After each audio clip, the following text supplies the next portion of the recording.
catch 'em all.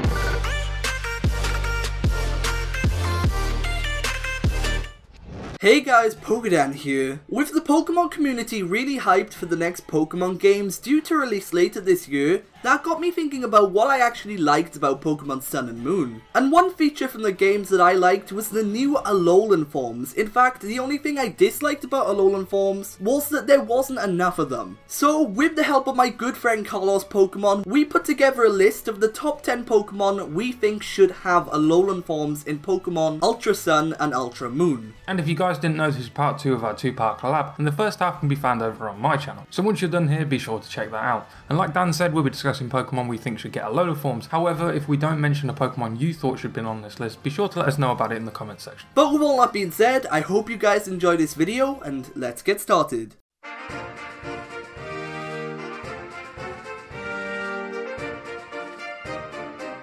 Okay, so kicking off this list is a newer Pokemon, and it's from the Kalos region. It's Gogoat. As we all know, the Alola region is based on the real-world location of Hawaii. And in Hawaii, there are actually wild goats that run freely on the mountains. Now, we didn't see any new mountain goat Pokemon introduced in the Sun and Moon games, so it would be great to bring back Gogoat to fill that spot. Alolan Gogoat will completely lose its original grass typing and instead gain the ground typing. Obviously ground, as it's based on a mountain goat. I could imagine encountering an Alolan Gogoat somewhere on Pony Island. As it's a final evolution and a pretty strong Pokemon, it would fit in pretty well in this location, and there are plenty of mountains for it to run about freely.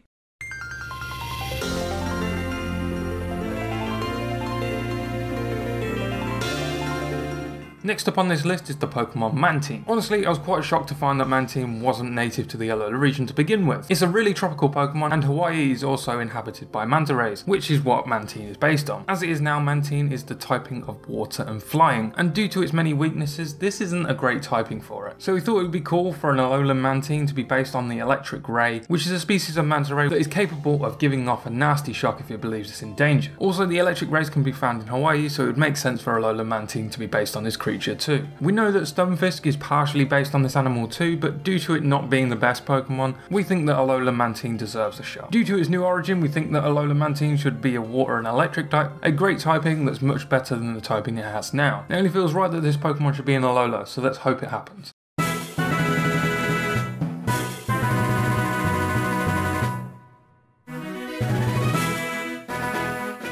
Coming in at the number 3 spot on this list is an underrated Pokemon. It's Venomoth. So Venomoth's Cantonian form has the typing of bug and poison, and that's due to this Pokemon being based on poisonous moths. So how about having an Alolan Venomoth being based on a different species of moth? And the species I had in mind was the Scarlet Winged Moth, a red coloured moth that's actually found in Hawaii. Because of the different colouring of this species of moth, we've decided to make Alolan Venomoth a bug and fire type. When Venomoth came to the Alola region, they lived near Wella Volcano Park, and over time they gained the fire typing. I know that the Scarlet Winged Moth don't live near volcanoes in Hawaii, but this is Pokemon, so pretty much anything is possible. I just think it would make for a cooler origin for the Pokemon, and it would give Venomoth more love.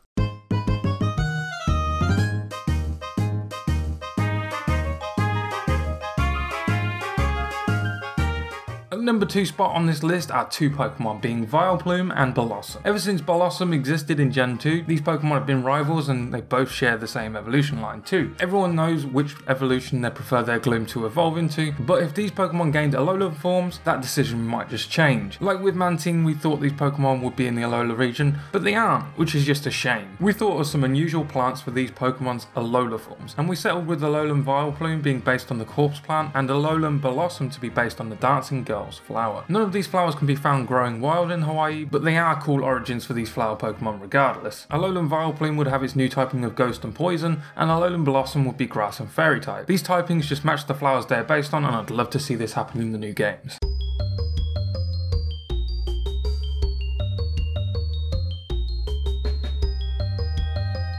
And coming in at the number 1 spot on this list is an evolution line from Kanto, being Seel and Dewgong. These are 2 Pokemon that I really like, and like Venomoth, 2 Pokemon that I feel don't get as much attention as they deserve. So because of that, an Alolan form would be great for these Pokemon. In their normal form, Seel is a water type and Dewgong is a water and ice type. And I think it would be great if these Pokemon became water and ground types in their new Alola forms. A cool concept would be for these Seel Pokemon to live on beaches near the ocean. And that would be the reasoning behind their new ground typing. Seals are actually native to Hawaii, so it would also make sense for these Pokemon to be introduced in the next Alola games. A water and ground Seel evolution line would be great to see, and I just hope it would happen. But anyway guys, that pretty much wraps things up for this video, so if you enjoyed, be sure to leave a like and subscribe for more. Also, like I mentioned at the start of the video, part 1 of this collab is over on my channel, so be sure to go and check that out. Remember guys, that this video was just for fun, so be sure to let us know in the comments what Pokemon you want to see gain Alolan forms. But with all that being said, for now, I've been PokéDan, you've been amazing, and I'll see you guys next time.